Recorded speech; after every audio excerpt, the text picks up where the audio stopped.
Nah sementara yang ini blorok ini kan sudah masuk Mas secara spesifikasi dari blorok jerabang ini rambut ya juk gudeng itu sudah tidak masuk ke kambing kali gesing ya. Nah itu mungkin itu juga kesempatan untuk teman-teman di wilayah di luar Purworejo kali gesing Jawa Tengah untuk membuat galur baru daftarno wedhus Jerabang mungkin bisa menjadi nilai ini bahasanya mungkin gini ikonik ya itu bisa mungkin Jerabang itu menjadi muncul galur baru mungkin untuk konco-konco Tulungagung Mas karena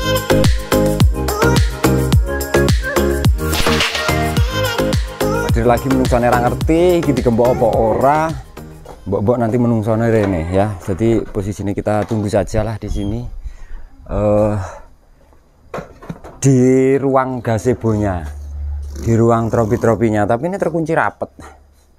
Sebelumnya kita tujuan intinya adalah semacam kayak mendeklarasikan, semacam kayak nerus ke cerita. Biasanya lek krungu saka mbae saka bapak iki mbuh wis pas nalare kuwi dong apa urung, tapi biasanya sok lebih bisa tahu informasinya gitu ya. Nah, ada salah satu entah ini kemarin ini maskot ini digawa kontes pora kita juga nggak tahu. Ya, coba nanti kita tunggu aja, tapi kayaknya sudah terlalu lama kok ora teko-teko.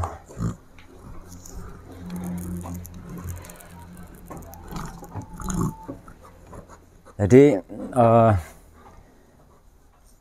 konten kita kali ini tuh konten part 2-nya setelah kita sudah ngobrol dengan sejarawan kita kayak Mbah Pujo, dengan putra asli Mbah Glondong Kaligono yang dulu memang pencetus ataupun generasi pertama di saat kambing etawa itu ada.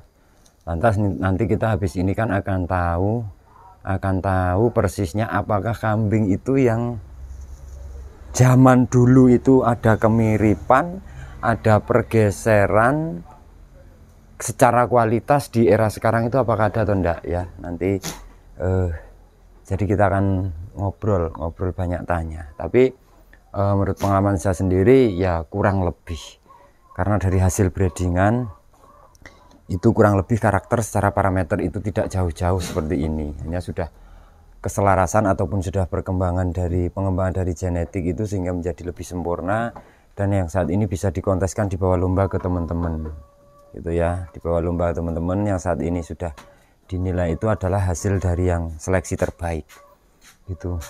Wujud sakjane rada kesuwen yang nunggu Mas Nyoki, aku tarpe pingin nggawe part 2 karena tidak boleh kita saat konten part pertama langsung berhenti. Jadi mau diakui ndak mau diakui, arak dianggap ora dianggap, karena ini asli cucu dari Mbah Glondong, dimana ini trimo ra trimo yo posisinya ini generasi part telu ini. Jadi generasi 3-nya karena ndak bisa kalau dari sisi pengalamannya ngelewati bapake ataupun Mbah Pujo itu nggak bisa. Jadi generasi pertamanya adalah kayak Mbah sampean asli ya Mbah Glondong itu ya? Mbah. Ya Mbah asli kan Mbah masih Mbah. Terus yang kedua itu generasinya ke Pak Pujo. Lantas kandang ini tentunya memiliki sejarah. Ini generasi ketiga. Kandang ini sejarahnya berdiri tahun piro apa memang biar dari zaman Mbah Glondong? Nek pasti ini saya tidak tahu Mas. Saya tidak tahu. Saya itu posisi kecil, jadi ingatan lamat-lamat lah. Itu di usia sekitar 4 tahun itu kandang ini sudah ada. 4 tahun ki berarti tahun piro nek sampean pas berusia 4 tahun? Saya sekitar 84 lah, 83, 84 ya. Ini baru sampean berusia 4 tahun tapi kandang ini sudah berdiri. Ya. Nek dulu jarene sejarahnya nek kandang ini bekas rumah. Bekas rumahnya Mbah Kaji, cuman kan saya ya ndak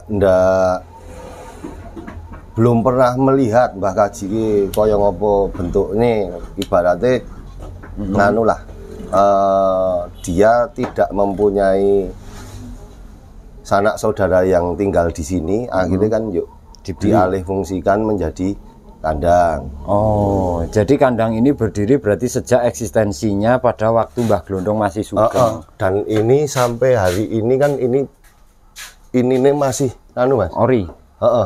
Masih itu sama sekali belum ada yang ganti. Belum. Cuman kalau sing tak ganti kan cuman inilah. Ini. Ya mesti reng-rengan iki ya. Nek ini soko terus belandar-belandar ini masih utuh dari dulu. Berarti nilai klasiknya adalah ini kan sejak dari lama pastinya. Karena ini satu konsep, satu motif dengan yang ada di rumah. Jadi anggap saja kandang ini mulai berdiri sejak Mas Supri tahu itu berarti dari 83. Nah Jano, kandang ini saya yakin ada sebelum tahun 74. Karena posisinya rumah Mbah Glondong itu dibangun di Pugar itu pada tahun 87, itu tentunya kan Mbah Glondong itu sudah menjalankan bisnisnya ataupun sudah wis suplek uteke karo kambing.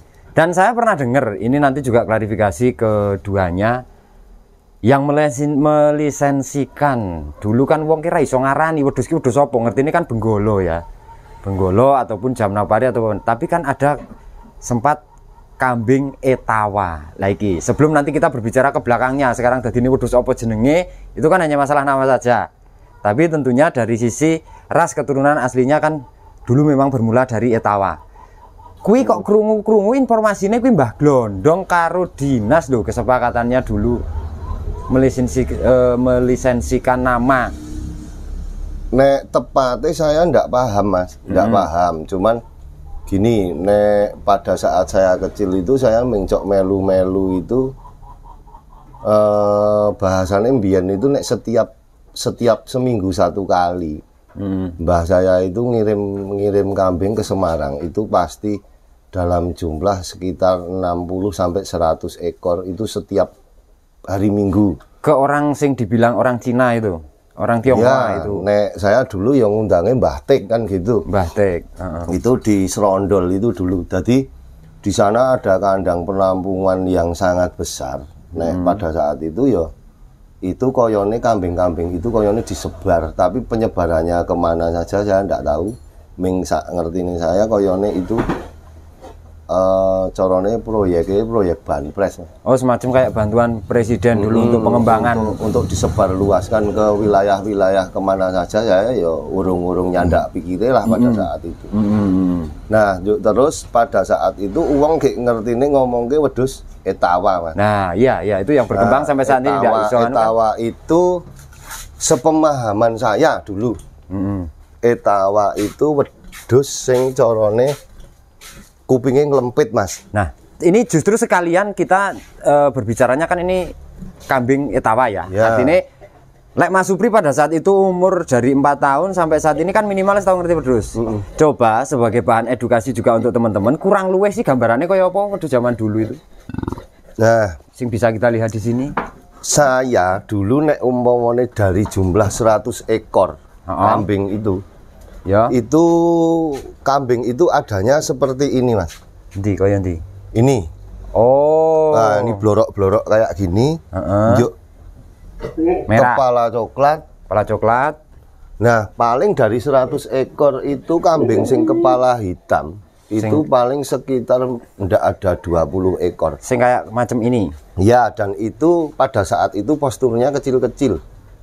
Malah kecil-kecil. Yang besar-besar itu yang kambing kepala merah karo petak sawur itu. Nah, cuman di situ yang kayak gini Mas, yang trotol kayak gini, itu biasanya dulu posturnya itu gepeng-gepeng. Pipih, lebih cenderung ke pipih. Gepeng, cuman untuk di kepala sama telinga biasanya luweh istimewa. Nek bahasanya sekarang ya itu mbluwer nyadil kopeng teplek. Cuman pendek-pendek telingane Mas. Lah yang perlu kita pelajari adalah pada generasi saat ini kan kenapa sekarang sudah menjadi kambing sing dase apik, kuping apik kok awake dadi wis kandel. Iya. Tentunya itu kan tidak lepas dari penyilangan. Jadi nek zaman dulu wedhus kok sing gede awake kandel itu cenderung kupingnya kan koploh Mas.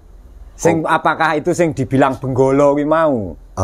Benggolo. Jadi Rambon gede ngono ya. Jadi wedhus Rambon Benggolo itu posturnya lebih besar. Ya. Terus biasanya gini untuk ini tanduk dia cenderung gede, terus dia nyelongat itu biasanya. Kaya nek orang bilang sekarang itu berarti tanduknya sing Jawani bahasanya ya. Iya. Jadi nek sing nganu biasanya kan ini tipis yuk, terus melengkung ke depan toh. Betul. Nek sing nyelontang dawa itu ya bahasanya apakah di kandang ini masih ada yang disampelkan sing model Benggoloan?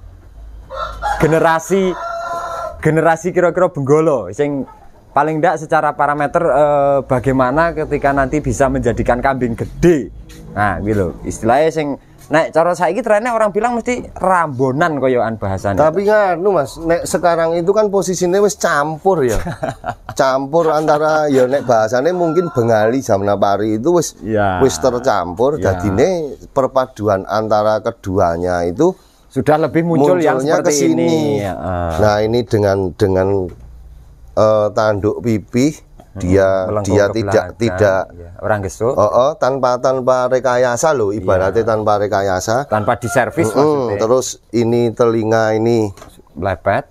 Ini yo nek panjangnya ini wis kecampuran koploh nek saya menganalisanya dengan awur-awuran loh. Penyempurnaan dari koploh panjang itu menjadi melipat panjang. Dengan teplek pendek. Nah, terus ini ya sama Mas ini. Ini ya sungune tanpa ada rekayasa ini. Sungune gepeng ini Mas. Itu pipih ya. Dan ini ora gesutan. Tanpa tersentuh geraji sama pikir ini. Maksudnya bukan modifan ya. Telapak tangan kita aja masuk iso. Dan ini belum pernah terpotong ini. Nek nyelengan iso nyedak gitu. Dari orisinil ya. Ini yang sini kan ini kan posisi ini melengkungnya kan ke depan gini. Ke depan nyamping ora nempel. Jadi bisa sempat kontroversi juga ketika nanti kita berbicara. Sebenarnya kan banyak pertanyaan yuk terus lantas etawa sing asli ki sing opo lah, itu kadang-kadang orang-orang kan bingung juga lah. Etawa itu ya saat ini yang asli itu ya yang berkembang biak di saat ini, atau kira-kira menurut sampean? Pemahaman saya gini Mas, etawa sing asli itu ya ndak ada. Wong etawa itu nama distrik toh. Nama distrik Etawa Pradesh di India sana. Lah nek kambingnya yang datang kan Jamnapari dan Bengali. Nah, Jamnapari itu mungkin cenderungnya ke ini Mas. Kalau Jamnapari itu yang di India sekarang masih itu lebih identiknya ke ini. Jadi di sana pun yang dikembangbiakan kan dengan pola warna yang model-model kayak coklat trotol putih ataupun putih trotol ireng kayak gini. Jadi lebih kayak mengidentik gen Jamnapari ya. Jamnaparinya kental. Nah, karena di India sendiri kalau sebenarnya kita ngelihat ngamati daerah area kepala sebenarnya kalau kali geseng itu nggak beda. Jadi meluar bedanya di telinga. Di telinga saja. Telinga dia kali geseng itu mesti melipat semakin panjang. Yuk dengan postur juga semakin tebal. Semakin tebal. Nah, ada juga pertanyaan gini, kenapa orang-orang kali geseng kok nggak ada keinginan saat ini ngimpor lagi dari India? Nah, ini kan repot, jawab kan repot. Sedangkan nek sesuai harapan kita kan ini sudah bagian dari penyempurnaan ya. Karena nek adewe dikakno ndas buntir kupinge koploh apa gelem? Iya. Terus ini Mas, kambing ini sebenarnya ini kan kambing ini populasinya kenapa bisa habis?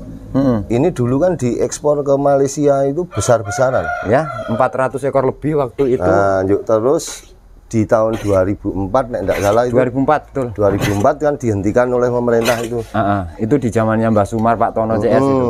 Jadi karena sempat di produk kita itu dilirik luar negeri, harapannya mau dikembangkan di sana, tapi kalau kita lihat daya beli orang luar negeri kan medeni Mas. Ya. Sampai pemerintah dari 2004, 2005, 2008 itu dinas Jawa Tengah maupun Purworejo kan berusaha untuk menghentikan. Enggak Mas, setelah dihentikan ekspor itu kita berusaha untuk melegalkan secara hukum kambing itu Oh ya, secara hak paten kan lah. Ya, 2006 itu kita juga sudah mulai diundang di dinas itu.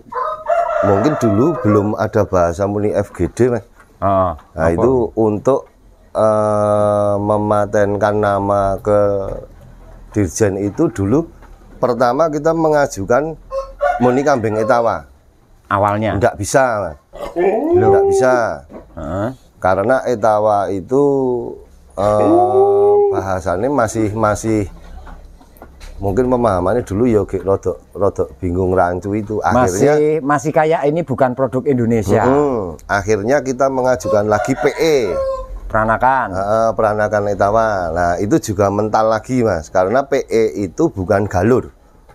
Itu sudah masuk rumpun lah. PE-nya itu kan banyak. Ya, PE itu kan bisa kita kategorikan wong saiki senduro ya PE kok. Ya, senduro itu juga PE. Itu dulu kan nek saya lebih mungkin loh, Mas. Senduro itu dulu di zaman Pak Soekarno koyone lho nek saya baca literasi tahun 56 mendatangkan lagi dari India itu ke Lumajang itu yang jadinya sekarang senduro. Karena itu benar-benar dari India ya. Iya. Ya, yang bahaya itu kan kalau India itu jadi terkesannya kayak etawanya tadi. Makanya senduro itu juga berani bilang peranakan etawa. Iya toh? Jadi peranakan etawa ras senduro. Sedangkan di Kaligesing sendiri pernah etawa ras Kaligesing. Nah, cuman pada saat itu tidak bisa muncul SK Mentan itu karena di situ akhirnya kan kita mengeluarkan dulu kambing ini dari rumpun PE. Tok nesek. Ya, dikeluarkan dulu, setelah keluar baru muncul penetapan galur baru. Makanya kan jadinya kambing Kaligesing. Ya. Jadi secara spesifik galur baru kambing ini posisi dimanapun, siapapun yang pelihara, nek model bentuknya iki berarti ora iso selak saka kahanan. Iya. Iya kan? Jadi nuwun sewu untuk teman-teman semua. Untuk yang namanya kambing Kaligesing itu tidak kok kita bicara tentang kewilayahan atau apa. Ya. Tapi itu adalah suatu galur yang sudah ditetapkan oleh pemerintah karena mungkin untuk mengapresiasi di mana kambing itu berkembang pesatnya di mana gitu. Sebagai kalau kita omong populasi terbanyak dan sumber bibitnya itu di mana. Fakta yang terjadi sumber bibit untuk kambing Kaligesing adalah di Kaligesing Purworejo ya. Tidak berbeda dengan domba Garut.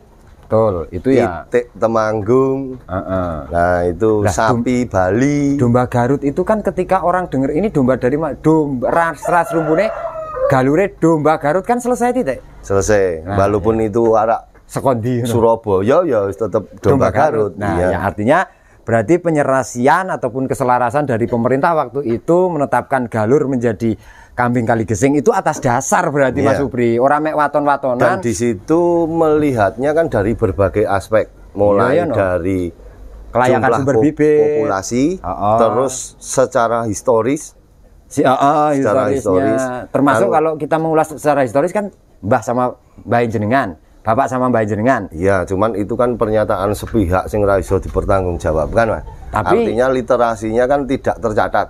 Betul. Tapi fakta yang terjadi adalah siapa waktu itu pemain sing arepe seneng wedhus koyo ngene. Rabedo saiki ngene lah. Umpama ki arek ngomongne labas ki sapa sing duwe itu tidak tercatat.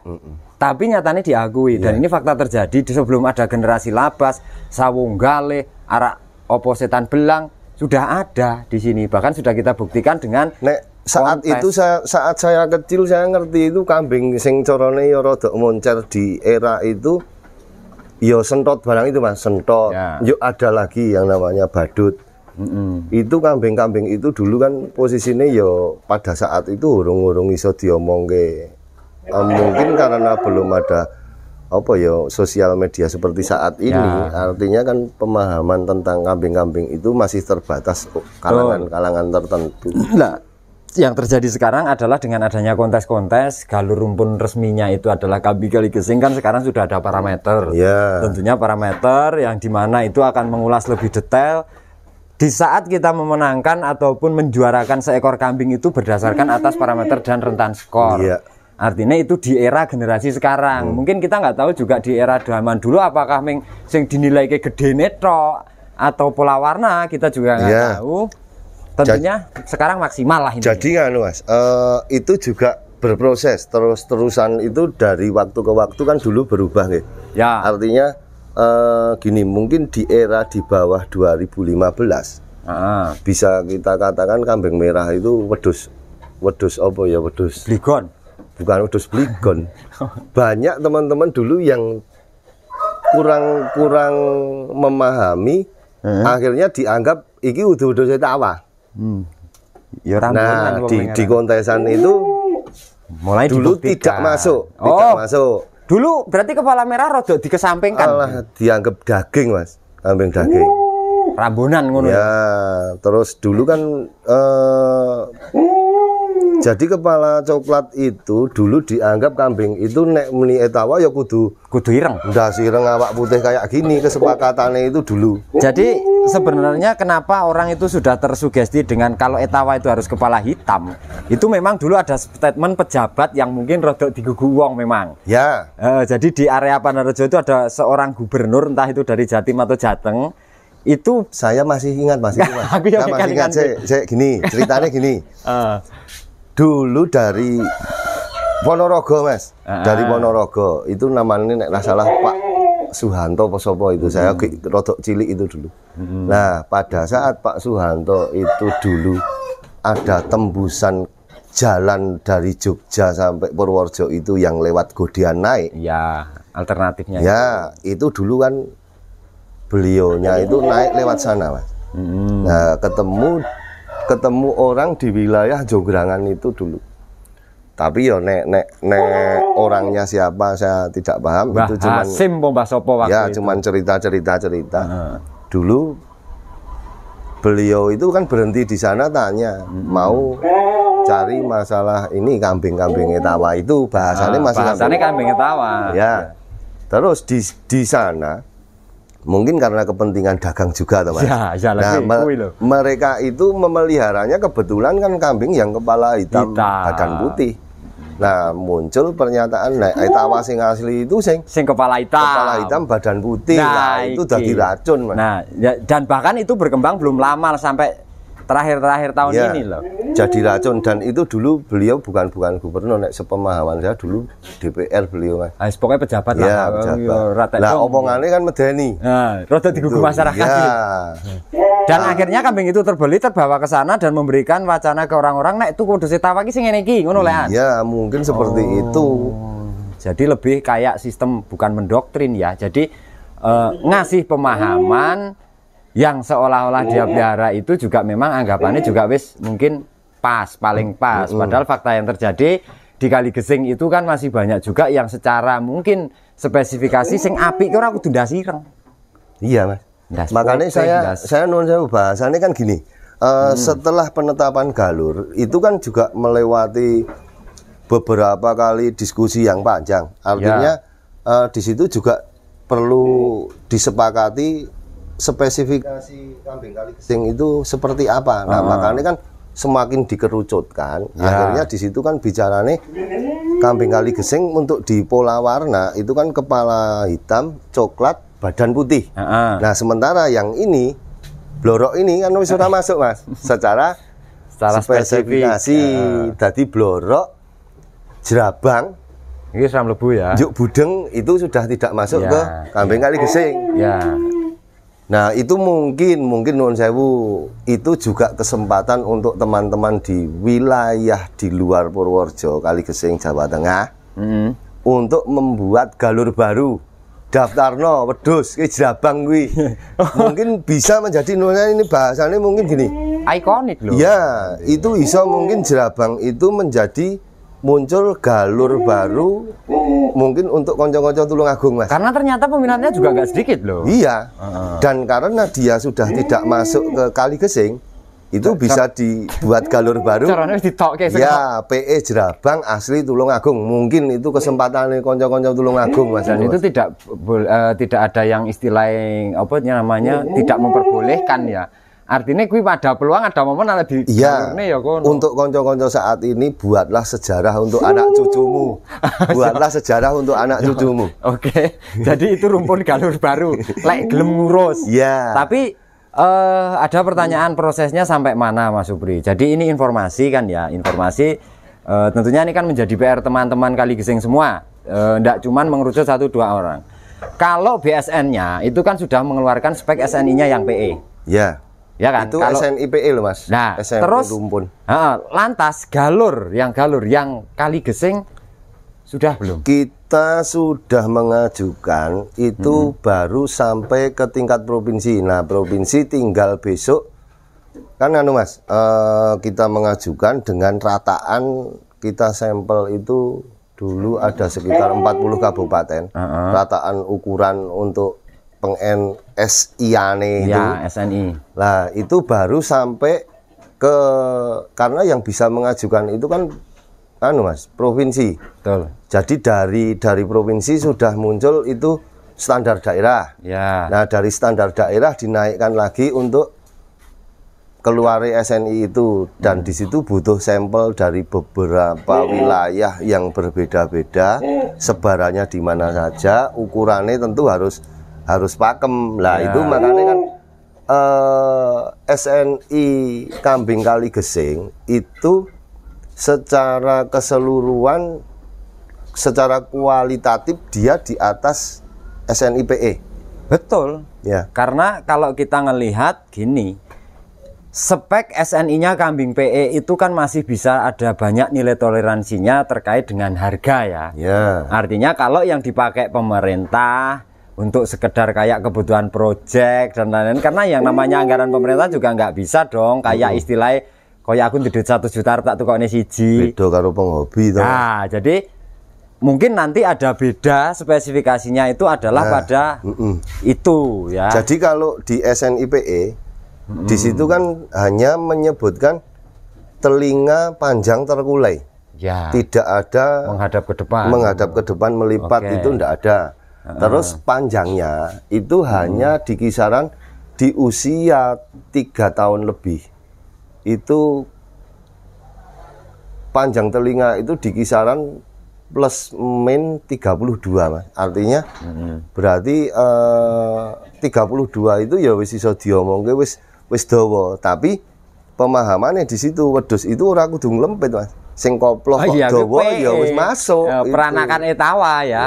Jadi tidak menjadikan orang-orang gagal paham, karena banyak kadang duwe sing kepalane wis ireng, kupingnya cendek ngono iki PE apa bukan Mas? Iki PE apa ya PE. PE itu PE. Nah, mbok arek 17 cm ya PE. Ya PE. Karena 32 itu posisinya maksimal.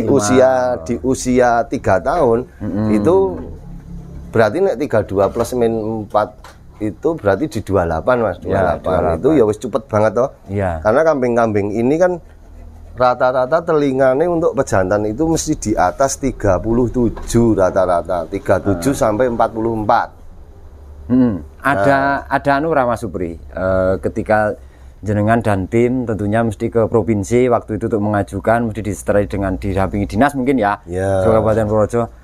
Adakah masalah, trouble, kendala ataupun semacam kayak dipersulit atau gimana enggak kira-kira?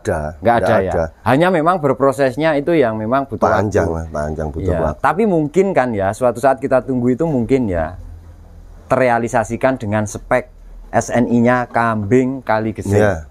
Nah, itu kita tunggu teman-teman. Tentunya nanti itu bunyi SNI-nya itu akan kurang lebih ya sudah kita menceritakan 1 ekor jantan ini.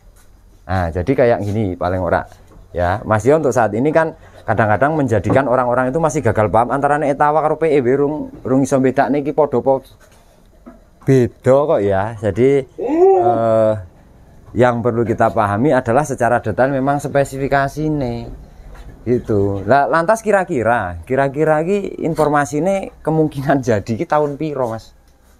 Yang jelas nek dari berbagai sumber-sumber di dinas itu ya bisa memakan waktu 3 sampai 5 tahun. Waduh. Iya. Nah, karena juga untuk menetapkan galur itu juga hampir 6 tahun dulu Mas keluar. Iya, proses evaluasi dulu di lapangan ya. Iki ngejok ning ngene iki nggih dasar aturan pemerintah itu nanti sesuai atau enggak memang gitu ya. Nah, dari 2010 setelah keluar galur itu baru dinas bekerja lagi. Tentunya dinas itu tetap hadir untuk peternak Mas. Ya. Dia memikirkan itu sampai di tahun 2016 keluar SK Mentan lagi tentang penetapan wilayah sumber bibit. Nah, di situ kan secara hukum sudah berbunyi di tahun 2016 sumber bibit untuk kambing PE Kaligesing itu adalah Purworejo. Purworejo Jawa Tengah. Ya. Gitu. Jadi mungkin untuk teman-teman kembali ke tadi untuk wedhus jerabang apa budeng itu nek memang mau kita itu hidup minimal menorehkan sejarah gawe yo galur baru. Gawe yo galur baru, tentunya di situ ya memakan proses waktu yang panjang, tapi kan itu juga nanti iso nggo gawe bahan cerita punya anak putu Mas. Ketika generasi ke depan itu dilanjutkan wis enek. Minimal kita memberikan tinggalan untuk anak cucu di generasi berikutnya itu minimal ya sesuatu yang bermanfaat, tidak hanya untuk nuwun sewu bahasane untuk kepentingan perdagangan, untuk kepentingan perut kita sendiri saat ini. Ya, jadi memikirkan generasi di berikut ya. Oke, iki kayaknya wis cukup Mas Subri. Informasinya ini cukup akurat dan bisa di pelajari teman-teman. Ketikanya tetap ya sing butuh nih, nek sing ora butuh nih ya wis ora. Ya terlepas dari pro dan kontra mau diterima atau tidak, ini faktane. Monggo, karena saya cuma bicara secara data dan di situ juga disertai dengan landasan yang sudah memang secara hukum juga sudah ada. Ya, karena kan secara legalitasnya di 2010 itu kan Kementan memang sudah mengeluarkan bahwa rumpun kambing PE Kaligesing itu sudah ada ya, menghak patenkan untuk menjadi nama kambing Kaligesing. Berarti PR-nya kita hanya tunggu setelah kambing Kaligesing ini sudah dihak patenkan, berarti kan tinggal kita nunggu spek BSN-nya ya. Dari BSN-nya, SN-nya setelah itu keluar tok titik. Selamat menikmati. Selamat menikmati generasi berikutnya. Dan intinya sopo wis gak ngingu karepmu, ya tuh arep ngakoni ini karepmu, sing penting tinggal nunggu spek SN-nya. Oke, gitu teman-teman. Sudah sangat lama kita 31 menit berjalan. Sekian, sampai jumpa di next video. Salam Lestari Pertanian Indonesia dan sampai jumpa. Matur suwun.